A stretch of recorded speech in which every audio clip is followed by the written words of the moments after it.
Assalamualaikum warahmatullahi wabarakatuh. Perkenalkan, nama saya Yuri Leo Saputra dengan nomor NIM 1810721003. Jurusan Sastra Indonesia, Fakultas Ilmu Budaya, Universitas Andalas Padang. Mata kuliah Dialektologi dengan dosen pengampu Ria Febrina SS Mhum.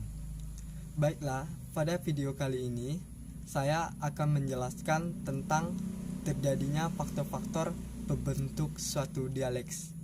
Nah, faktor-faktor tersebut ada 3. Yang pertama adalah faktor kebahasaan, yang kedua adalah faktor non-kebahasaan, dan yang ketiga adalah faktor perkembangan suatu dialek. Dari ketiga faktor ini saya akan ulas satu persatu. Untuk itu, mari kita simak penjelasan video berikut. Faktor yang pertama adalah faktor kebahasaan. Penyebab pertumbuhan suatu dialeks adalah peranan dialeks atau bahasa yang bertetangga. Faktor penyebab terjadinya adalah analisis kosakata, struktur, dan cara pelafalan. Analisis kosakata terdiri dari dua kata, yaitu analisir dan kosakata. Menurut Kamus Besar Bahasa Indonesia, analisir adalah unsur, sedangkan kosakata adalah pembendaharaan kata. Dengan demikian, dapat diartikan bahwa analisir kosakata adalah unsur pembendaharaan atau unsur kosakata dalam suatu bahasa atau dialeks.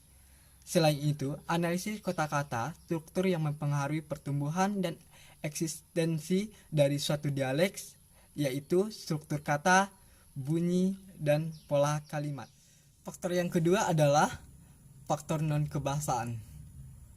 Faktor penyebab kemunculan suatu dialek itu tidak hanya disebabkan oleh faktor kebahasaan saja, tetapi juga disebabkan oleh faktor non-kebahasaan. Faktor non-kebahasaan ini juga memiliki peranan yang sangat penting dalam kemunculan suatu dialeks. Apa-apa saja faktor tersebut? Yang pertama adalah keadaan alam, yang kedua adalah batas alam, yang ketiga adalah batas politik, yang keempat adalah ekonomi, dan yang kelima adalah cara hidup. Faktor yang ketiga adalah disebabkan perkembangan suatu dialeks. Perkembangan pemakan dialeks bagi pula menjadi dua, yaitu membaik dan memburuk. Dikatakan membaik apabila suatu dialeks menjadi luas wilayah pemakai dan jumlah penuturnya bertambah atau dinobatkan menjadi bahasa dialeks baku. Sedangkan perkembangan suatu dialek itu dikatakan memburuk apabila semakin berkurang wilayah pemakai dan jumlah penuturnya semakin berkurang atau malah lenyap. Kedua perkembangan tersebut dipengaruhi oleh faktor-faktor luar bahasa. Yang pertama adalah masuknya bahasa nasional seperti sekolah atau di lembaga, kemudian saluran budaya. Yang kedua itu faktor sosial.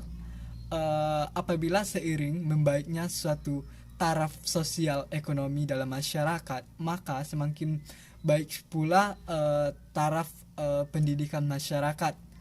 Seperti contoh berikut, apabila para mahasiswa dari kampung merasa malu ketika menggunakan dialeks yang ada di daerahnya, maka mereka cenderung menggunakan bahasa yang dianggap berpretisi dalam pergaulan sehari-harinya.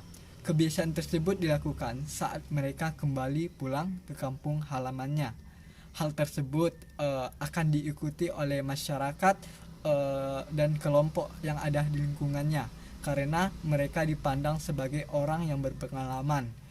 Sedangkan fenomena ini akan mempengaruhi perkembangan buruknya suatu dialeks. Sekian penjelasan dari saya mengenai faktor penyebab kemunculan suatu dialeks.